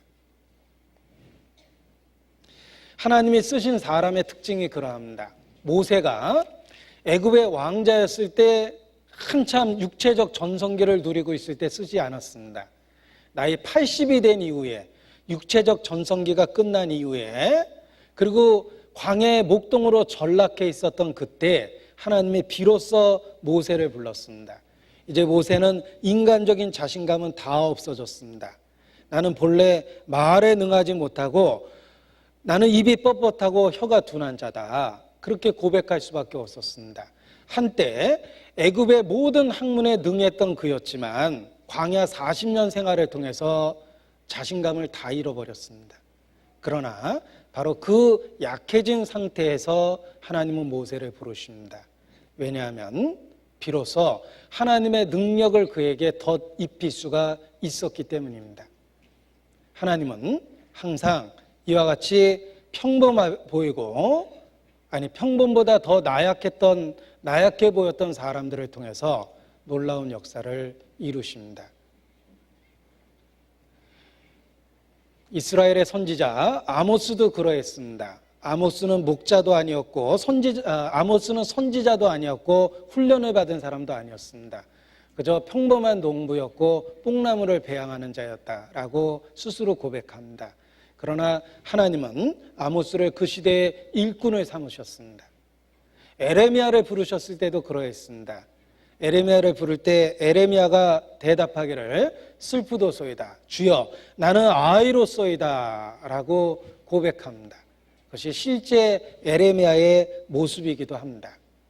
하나님은 항상 연약해 보이는 자, 작아 보이는 자를 통해서 그의 놀라운 능력을 보이십니다. 자기가 창조주 앞에 얼마나 연약하고 보잘것없고 작은 자인지를 깨달을 때 역설적이지만 하나님이 그를 쓰십니다. 하나님이 미디안을 구원하실 때에도 32,000명의 군대를 모았지만 그 숫자가 너무 많다고 돌려보내셨습니다. 2만 명이 돌아갔습니다. 12,000명 남았습니다. 그러나 이제 22,000명이 돌아가고 10,000명이 남았습니다. 그래도 많다라고 하나님 말씀하시며 그들의 인원을 300으로 줄이십니다. 그 300명을 갖고 이스라엘을 구원했기 때문에 이스라엘은 이 전쟁이 하나님의 능력에 속했다라는 것을 결코 부인할 수 없었습니다. 아마 전쟁에 임했던 300명도 마찬가지였을 겁니다. 그들이 자기 무용담을 늘어놓듯이 전쟁 이야기를 하진 못했을 거예요. 하나님이 얼마나 놀라울 정도로 역사하셨는지 그들은 고백할 수밖에 없었을 겁니다. 왜냐하면 이 300명을 갖고 전쟁에 이겼을 때 그들이 가졌던 무기가 아주 보잘것없었습니다. 한번 보죠. 사사기 7장 16절입니다. 300명을 세 대로 나누고 각 손에 나팔과 빈 항아리를 들리고 항아리 안에는 횃불을 감추게 하고, 자, 이것이 수십만 명의 군대와 싸웠던 무기였습니다. 보세요. 나팔과 빈 항아리와 그리고 횃불, 칼과 단창과 방패, 이런 것이 아닙니다. 아마 이 300명 중에 머리 잘 돌아가는 사람이 있었다면 뒤에서 끊임없이 비평했을 겁니다. 이건 진짜 말도 안 된다. 32,000명이나 있었는데 그걸 왜 돌려보내냐. 그리고 우리한테 지급된 이 무기 좀 봐라. 이게 무슨 무기냐. 항아리하고 횃불하고 나팔인데 이걸로 한 명도 못 죽인다. 아마 이성적 논리적으로 따지면 전쟁에 참여할 수 없었을 겁니다. 그들은 믿음으로, 하나님이 함께 하신다는 믿음으로 참여했고 하나님은 능력 가운데 그들 가운데 역사하셨습니다. 그래서 승리로 끝났을 때 그들은 여전히 겸손할 수 있었어요. 어떻게 그렇게 300명이 다 그 수십만 명을 이길 수 있었냐고 누가 물어보면 저희는 그냥 나팔 불고 항아리 깨고 횃불 들고 한 것밖에 없다고 그렇게 겸손하게 고백할 수밖에 없었을 겁니다. 그들은 무기를 손에 들고 있지 않았기 때문입니다. 하나님은 소심해 보이고 나약해 보였던 기드온을 일꾼으로 부르셔서 큰 용사 삼으셨습니다. 그리고 그에게 주어진 군대조차도 겨우 300이었고 무기조차도 무기가 될 수 없는 것들을 주셨습니다. 그리고 정말 이 전쟁이 하나님의 능력으로 되는 거다라는 걸 확실하게 보여줬던 겁니다. 하나님은 지금도 약한 자를 쓰십니다. 하나님이 쓰시는 사역자의 5가지 특징이 있습니다. 고린도전서 1장 27절입니다. 고린도전서 1장 27절.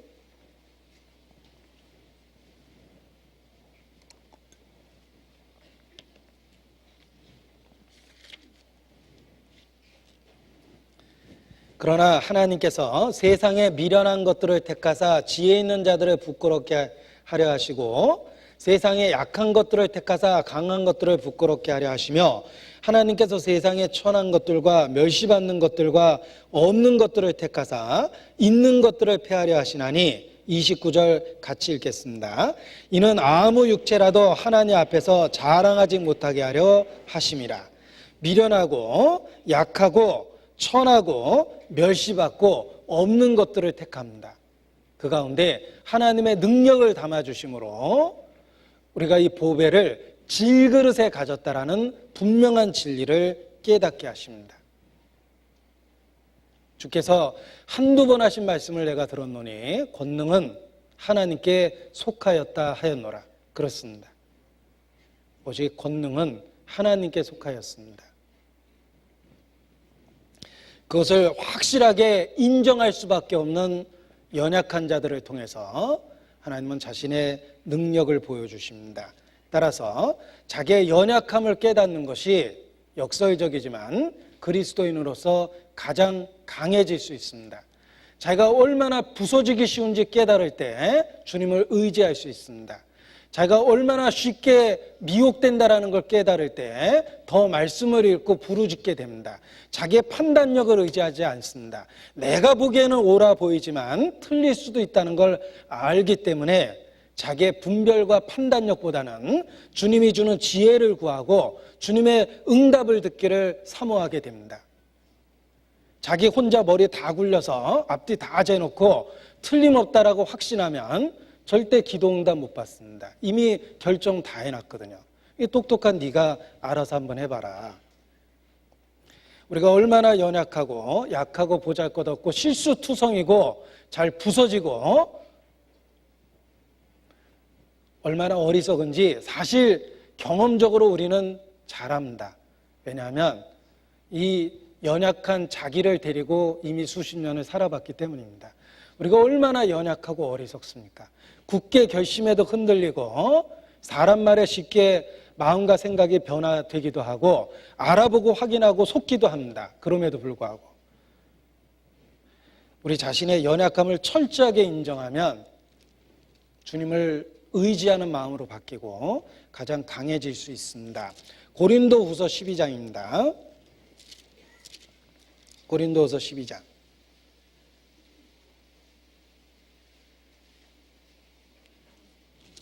9절 10절입니다.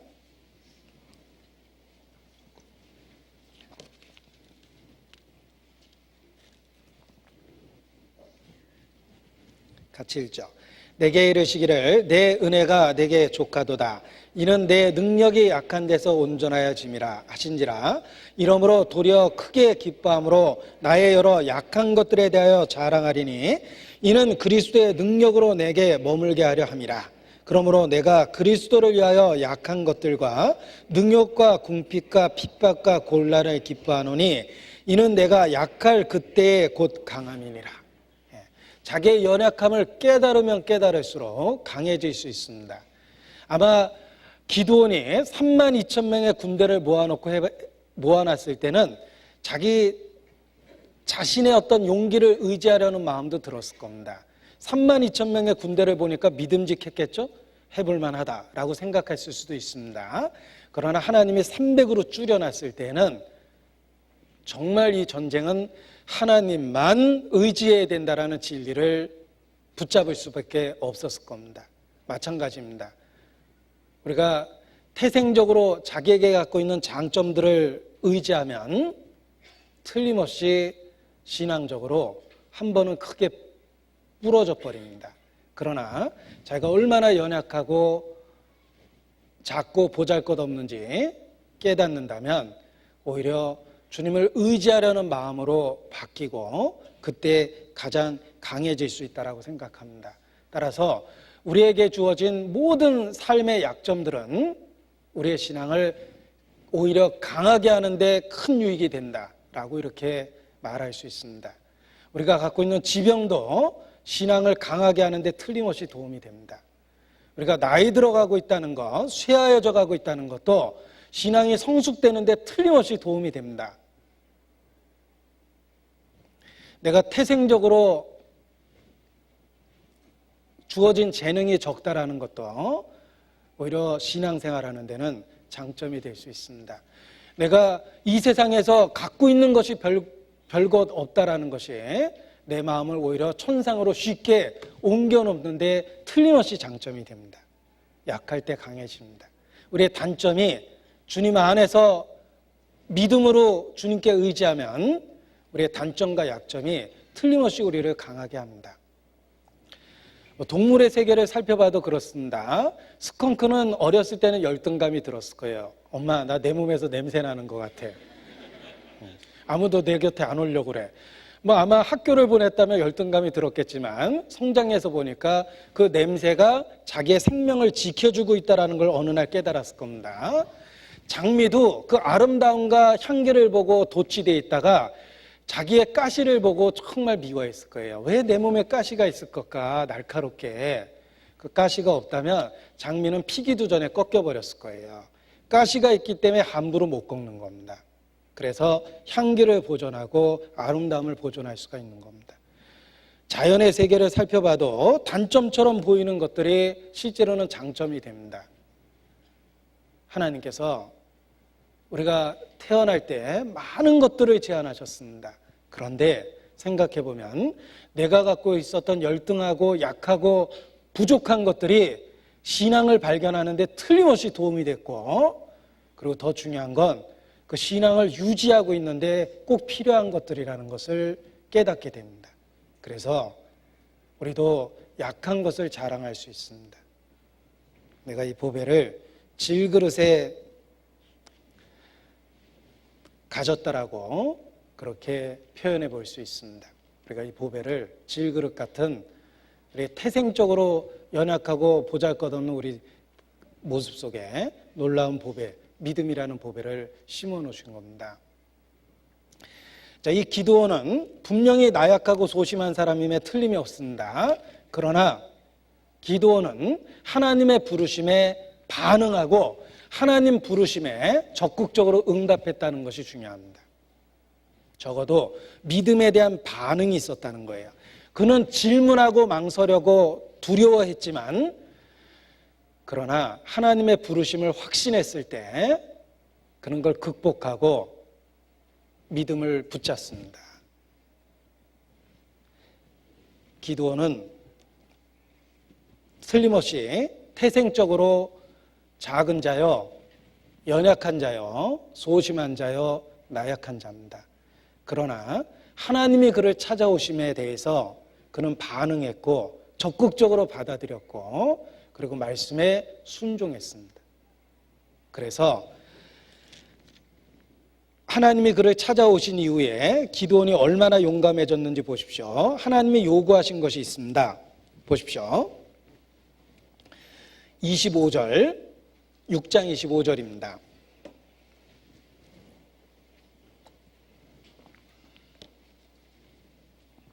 6장 25절. 이날 밤에 여호와께서 기드온에게 이르시되 내 아비의 숫소 곧 7년 된 둘째 숫소를 취하고 내 아비에게 있는 바알의 단을 헐며 단 곁에 아세라상을 찍고 또 이 견고한 성위에 네 하나님 여호와를 위하여 규례대로 한 단을 쌓고 그 둘째 숫소를 취하여 내가 찍은 아세라 나무로 번제를 드리지니라. 자, 하나님이 그에게 나타나실 때 기드온은 적극적으로 반응했다고 되어 있죠. 그리고 그에게 주신 첫 번째 명령이 그 아비의 신상을 찍어버리고 그 단을 헐어버리라고 명령하신 것에 대해서 기드온은 그대로 순종했습니다. 비록 두려워서 한밤중에 행했을지 몰라도 그는 나름대로 최선을 다해서 말씀에 대해서 순종했던 것입니다. 하나님은 작은 자를 쓰십니다. 연약한 자를 쓰십니다. 그러나 우리에게 요구하십니다. 그 하나님의 부르심을 입었을 때 적극적으로 열정적으로 반응하라는 것입니다. 그리고 첫 번째 요구한 것이 그 아비가 섬기고 있는 우상을 찍어버리라고 요구하셨습니다. 죄로부터의 구별을 요구하셨던 겁니다. 하나님은 죄인을 부르십니다. 그러나 죄인을 부르신 이후에 그가 가지고 있는 죄로부터 구별되기를 요구하십니다.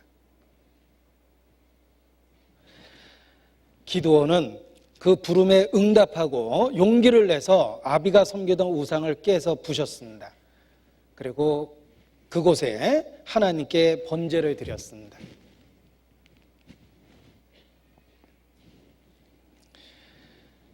하나님이 우리를 부르실 때 이와 같이 가정적으로 개인적으로 연관된 죄를 끊으라고 요구하실 때도 있습니다. 그 하나님의 말씀에 순종했을 때 비로소 전쟁에 이길 수 있도록 하나님이 준비시켜 준 거라고 말할 수 있습니다. 그가 먼저 바알의 우상을 철폐했기 때문에 이제 하나님이 그를 통해서 능력을 보여줄 수가 있었던 것입니다. 그래서 하나님은 기드온과 그 300의 용사를 통해서 미디안의 압제로부터 벗어날 수 있도록 놀라운 승리를 만드십니다. 자, 이 기드온은 연약한 자였습니다. 그가 하나님께 이런 질문을 합니다. 6장 15절입니다. 내가 무엇으로 이스라엘을 구원하리이까? 자, 내가 무엇으로 이스라엘을 구원하리이까? 라고 이렇게 질문할 수밖에 없었는데 그때 하나님이 주신 답이 14절입니다. 여호와께서 그를 돌아보아 가라사대 때 너는 이 내 힘을 의지하고 가서 이스라엘을 미디안의 손에서 구원하라. 내가 너를 보낸 것이 아니냐. 자, 내가 너를 보낸 것이 아니냐. 하나님이 함께 하시고 하나님이 보내셨다라는 한 가지 그 힘을 가지고 미디안과 싸우라고 요구하셨습니다. 지금도 마찬가지입니다. 내가 너희를 보냄이 이리 때 가운데 보낸가 같도다. 우리도 어떤 의미에서 미디안 때와의 전쟁을 눈앞에 두고 있는 것처럼 그런 영적인 위기 상황 속에 있습니다. 그런데 우리가 어떻게 이러한 그 위기로부터 벗어날 수 있습니까? 라고 물어보면 주님께서 동일한 답을 주십니다. 내가 너를 보낸 것이 아니냐. 내가 너와 함께 하겠다라는 약속을 통해서 우리로 하여금 전쟁할 수 있도록 담대한 마음을 주시는 겁니다.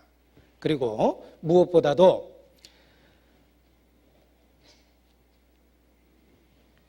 여호와의 사자라는 것을 분명하게 일깨워 주시고 대면에서 대화할 수 있는 특별한 은혜를 주셨습니다. 자, 기드온에게 주신 특별한 은혜를 보십시오. 사사기 6장 8절에 보면 이스라엘 자손에게는 선지자를 보냈는데 일꾼으로 세우는 기드온에게는 선지자를 보낸 게 아니죠. 누굴 보냈죠? 죄송합니다. 깨워서 주무신 분이 계신 것 같아서. 자, 누굴 보냈죠? 여호와의 사자. 자, 이스라엘에게는 선지자를 보냈는데 기드온에게는 여호와의 사자를 보내셨다는 거예요. 하나님이 특별한 일을 맡기실래니까 특별한 은혜를 주신 겁니다. 일꾼에게 특별한 은혜를 주신 거예요. 그래서 여호와의 사자를 대면하는 특별한 은혜를 준 겁니다. 온 이스라엘이 여호와를 대면한 게 아니죠. 기드온, 그가 여호와의 사자와 대면했고 여호와와 대화를 나눴던 것입니다. 그런 특별한 은혜를 주셔서 용사로 세운 겁니다. 그때 기드온이 이렇게 말합니다. 22절, 6장 22절입니다. 6장 22절. 기드온이 그가 여호와의 사자인 줄 알고 가로되 슬프도소이다. 주 여호와여, 내가 여호와의 사자를 대면하여 보았나이다. 여호와께서 그에게 이르시되 너는 안심하라. 두려워 말라. 죽지 아니하리라 하시니라. 기드온이 여호와를 위하여 거기서 단을 쌓고 이름을 여호와 살롬이라 하였더라. 그것이 오늘까지 아비에셀 사람에게 속한 오브라에 있더라. 자, 여호와 살롬. 여호와라는 말은 스스로 존재하는 자, 만물을 존재케 하는 자, 하나님의 기념 칭호입니다. 그 언약의 하나님 여호와라는 이름 속에 살롬이라는 특별한 말을 더해서 하나님이 우리에게 주시는 약속을 분명하게 일깨운 겁니다. 살롬은 평화라는 뜻을 갖고 있습니다. 기드온이 발견한 놀라운 진리, 여호와의 사자와 대면에서 발견한 진리가 여호와 살롬입니다.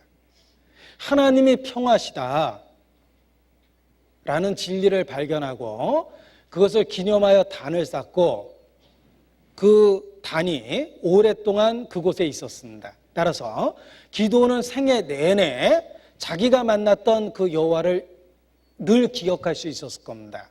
왜? 그 지역에 단을 쌓고 여호와 살롬이라고 불렀기 때문에 그것이 기념비적인 역할을 했을 것이며 항상 기억을 상기시켜 주었을 겁니다. 여호와 살롬이라는 하나님과 대면에서 만났던 그 놀라운 사건이 기드온을 믿음의 사람이 되도록 만들어 주었고 전쟁할 때 용맹을 발할 수 있도록 만들어 주었던 것입니다.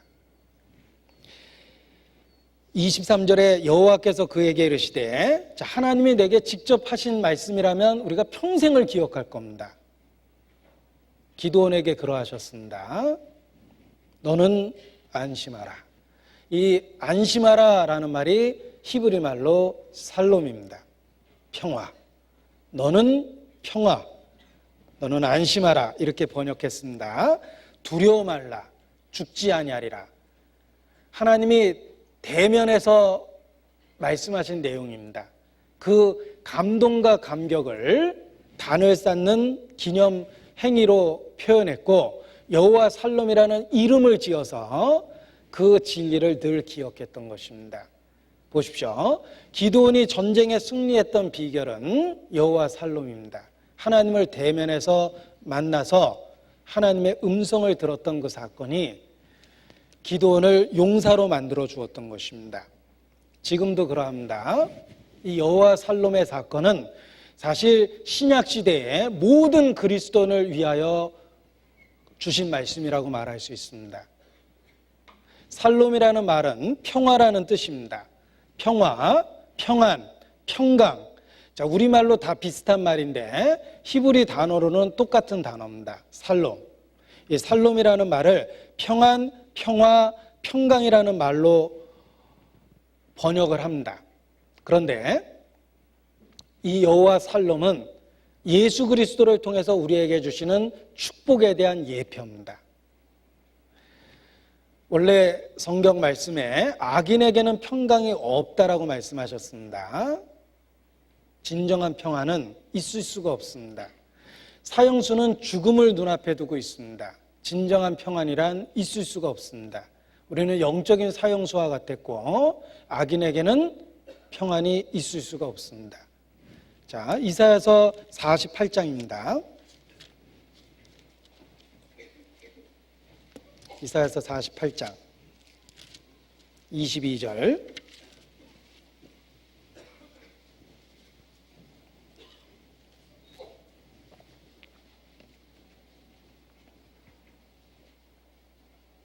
같이 읽겠습니다. 여호와께서 말씀하시되 악인에게는 평강이 없다 하셨느니라. 57장 21절입니다. 반복을 통해서 강조하신 것입니다. 이사야서 57장 21절 같이 읽죠. 내 하나님의 말씀에 악인에게는 평강이 없다 하셨느니라. 자, 악인에게는 평강이 없습니다. 우리는 하나님 앞에 죄가 있습니다. 악이 있습니다. 우리는 죄인이요 악인입니다. 우리는 태생적으로 하나님과 원수되었고 하나님과 적대적 상태에 있었습니다. 우리는 하나님의 원수와 같고 본질상 진노의 자식이며 심지어 너희는 너희 아비 마귀의 행사를 따라 행하는도다라고 말씀도 하셨습니다. 우리는 어둠의 자식이요 진노의 자식이요 하나님의 원수였습니다. 그러한 악인에게 평강이 없습니다. 그런데 예수께서 그 악과 죄로 분리되었던 하나님과 우리 사이를 화평케 하셨습니다. 여러분, 예수님의 이름이 이사야서 9장 6절에 예언되어 있습니다. 그 이름을 5가지로 예언하셨습니다.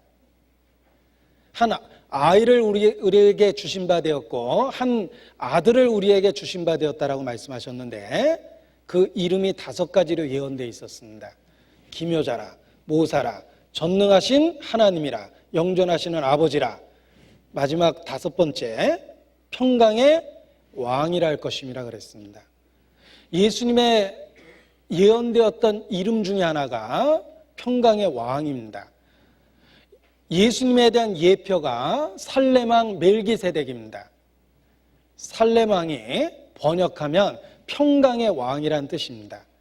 예수님의 예언된 이름과 같죠.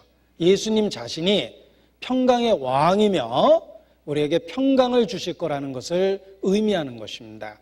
하나님과 우리 사이에 죄가 있었습니다. 우리에게 진정한 평안이란 있을 수가 없었습니다. 그런데 예수님의 십자가의 죽으심으로 우리 죄를 해결하심으로 악인에게 있을 수 없는 평강을 우리에게 주셨던 것입니다. 그래서 부활하신 예수님께서 가장 기쁜 소식으로 그들과 대면하여 인사를 나눕니다. 부활하신 예수님이 제자들에게 했던 첫 번째 말씀이 무엇입니까? Hello everyone. 아닙니다. 부활하신 예수님이 제자들에게 첫 번째 하신 말씀은 너희에게 평강이 있을지어다입니다. 악인에게는 평강이 없다라고 하나님이 분명히 말씀하셨는데, 이제 우리의 죄를 해결했기 때문에 너희에게 평강이 있다라고 말씀하신 것입니다. 그래서 예수님의 예언된 이름이 평강의 왕이다라고 돼 있는 것입니다. 예수님 자신이 하나님과 우리 사이에 화평이 되셨고, 하나님과 우리 사이에 분리되었던 그 죄와 악으로 분리되었던 문제를 해결하셨던 것입니다. 그래서 이 여호와 살롬이라는 기드온에게 대면해서 주신 그 은혜가 사실은 그리스도인에게 주시는 은혜를 예표하고 있는 것이다라고 말할 수 있습니다.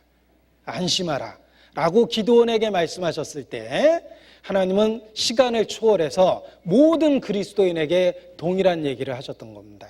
너희는 안심하라. 너에게 평강이 있을지어다. 두려워 말라. 내가 죽지 아니하리라. 그리스도께서 하나님과 우리 사이에 대한 죄의 문제를 영원히 해결하심으로 진정한 평안과 평강을 이루셨다라는 것을 성경은 말씀하고 계십니다. 로마서 5장 1절입니다. 로마서 5장 1절.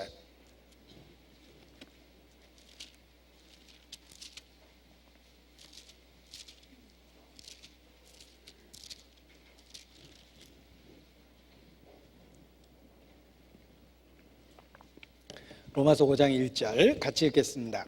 그러므로 우리가 믿음으로 의롭다 하심을 얻었은즉 우리 주 예수 그리스도로 말미암아 하나님으로 더불어 화평을 누리자. 진정한 여호와 샬롬이 이루어진 겁니다. 하나님은 화평, 평안, 평강이라고 선포되어 있는데 예수 그리스도께서 그 진정한 화평과 평화를 이루신 겁니다. 이제 그리스도 안에서 하나님으로 더불어 화평을 누리자라고 말씀하고 계십니다. 로마서 5장 10절. 로마서 5장 10절입니다. 같이 읽겠습니다. 곧 우리가 원수 되었을 때 그 아들의 죽으심으로 말미암아 하나님으로 더불어 화목되었은즉 화목된 자로서는 더욱 그의 사르침을 인하여 구원을 얻을 것이니라. 우리가 구원받았다는 것을 하나님과 화평이 이루어졌다, 하나님과 화목되었다라고 표현하고 있습니다. 그리스도 자신이 바로 그 화평을 이루신 것입니다. 그래서 로마서 15장 33절에 이런 표현도 있습니다. 15장 33절. 하나님을 표현할 때 33절 같이 읽겠습니다.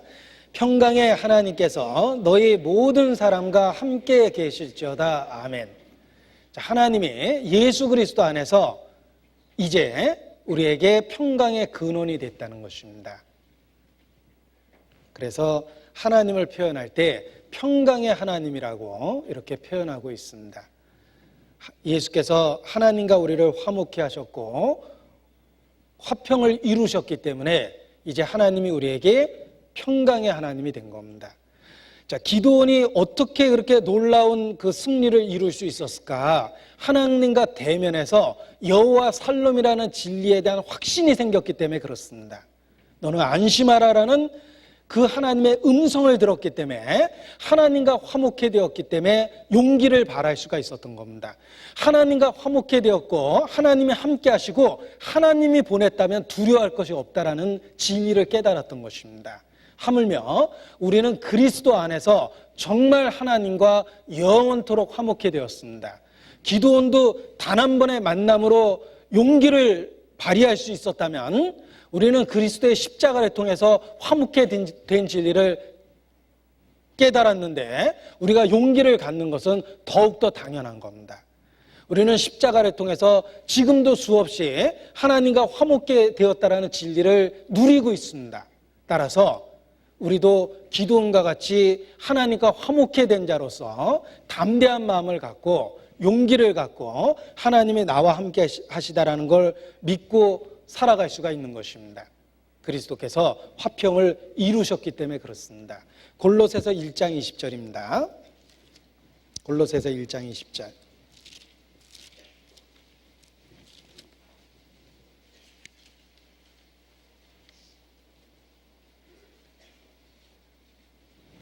같이 읽겠습니다. 그의 십자가의 피로 화평을 이루사 만물 곧 땅에 있는 것들이나 하늘에 있는 것들을 그로 말미암아 자기와 화목케 되기를 기뻐하심이라. 우리가 십자가의 피가 참으로 우리 마음에 믿어졌다면 기드온보다 더 감동과 감격에 빠질 수 있습니다. 기드온은 단 한 번 대면했죠. 단 한 번 대면하고 여호와의 사자는 다시 보이지 않았습니다. 그 단 한 번의 대면이 전쟁에 승리할 수 있는 용기를 만들어줬는데 우리 마음에 그리스도의 피가 발라지고 정말 하나님께 화목되었다면 우리는 더 담대하고 더 용기를 발휘할 수 있는 것입니다. 예수 그리스도, 그가 화평의 왕이 되셨고 하나님과 우리를 화목케 하셨습니다. 그래서 우리가 변화될 수밖에 없고 세상에 대해서 담대하고 용기를 발휘할 수 있는 것입니다. 에베소서 2장 14절입니다.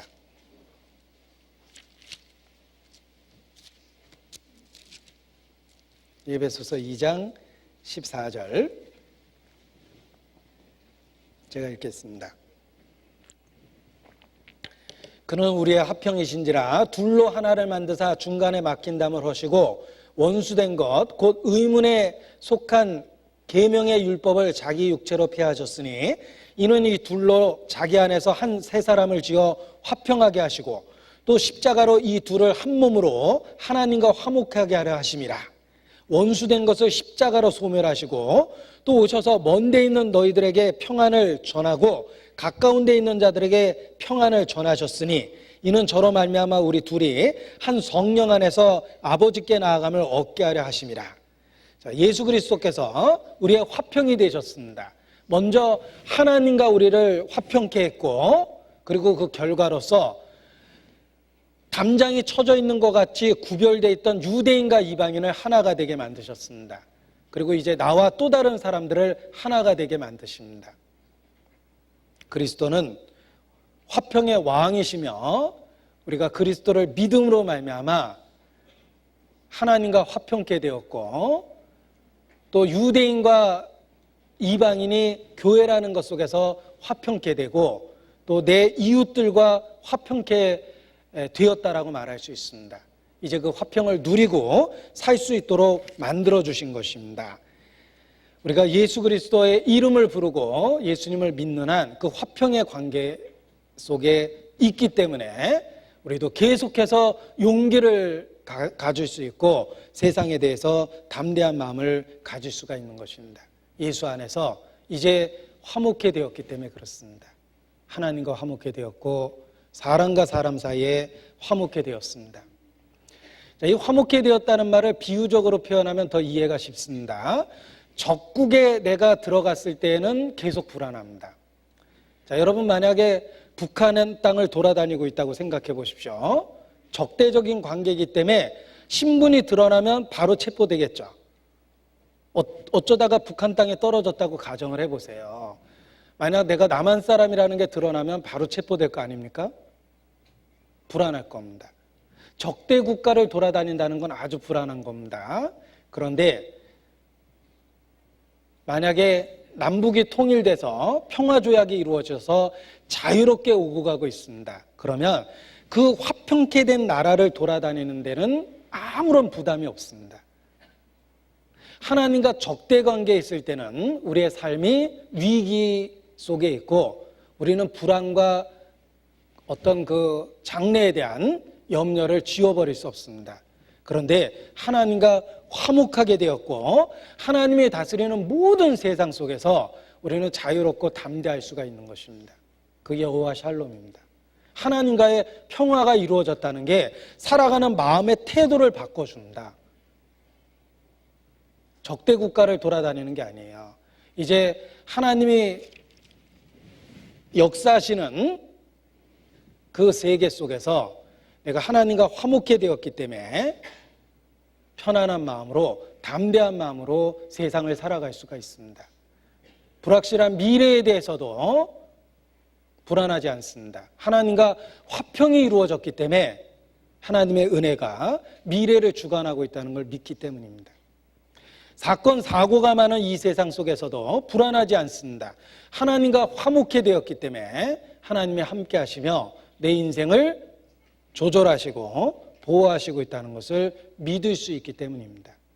이제 내가 이 땅에 존재하면서 근본적 불안감을 떨쳐버리고 그 평화를 누리고 살 수 있습니다.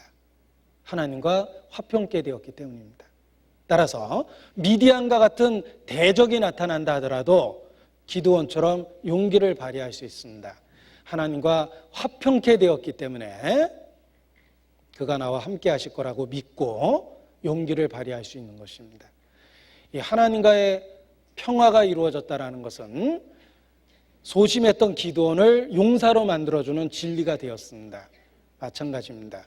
그리스도 안에서 여호와 샬롬, 하나님과의 화평이 이루어졌기 때문에 우리의 삶이 변화될 수밖에 없고 이 세상에 대해서 담대하고 힘있게 그리스도인답게 살 수가 있는 것입니다. 여호와 샬롬, 하나님과의 화평이 이루어졌습니다. 기도하시겠습니다. 아버지 하나님, 우리가 죄인 되었을 때 먼저 사랑해 주시고 예수 그리스도 안에서 우리를 받아주심을 진심으로 감사를 드립니다. 주님의 부활하심과 또 그 언약을 따라 우리를 하나님의 자녀로 인쳐주시고 지금도 성령께서 그것을 보증하고 계심을 진심으로 감사를 드립니다. 이제 주님의 자녀답게 더욱더 마음과 생각에 변화를 주시고 우리의 언행을 주의 권능으로 다스려 주셔서 주님을 증거하며 부끄러움 없이 살 수 있도록 도와주시기를 주님께 더욱 기도합니다. 특별히 우리에게 명절이라는 좋은 계절을 주신 것도 감사를 드립니다. 이번 명절 속에 만나는 모든 사람들에게 주님을 증거할 수 있는 기회를 주시고 우리를 의의 도구로 사용해 주시기를 또 주님께 부탁을 드립니다. 저희를 사랑하시고 구원해 주신 예수님 이름으로 기도합니다. 아멘. 찬송하겠습니다. 469장입니다.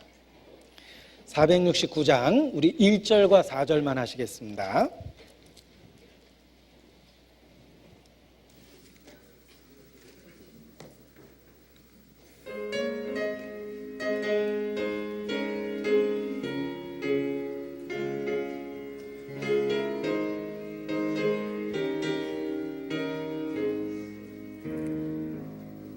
내 영혼의 그 깊은 데서 맑은 가락이 울려나네.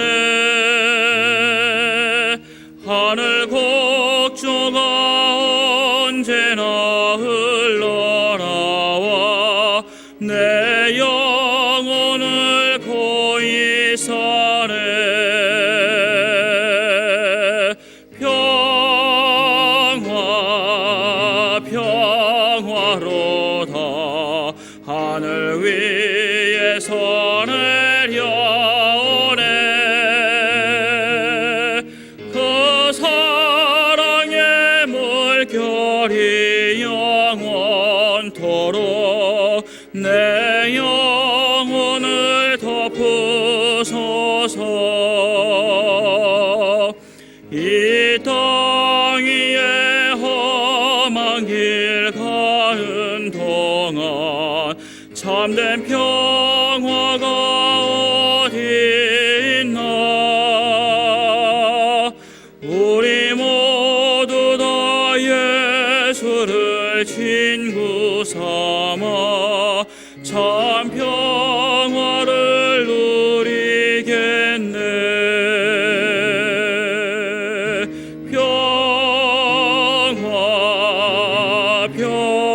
평화로다. 하늘 위에서 내려오네. 그 사랑의 물결이 영원토록 내 영혼을 덮으소서.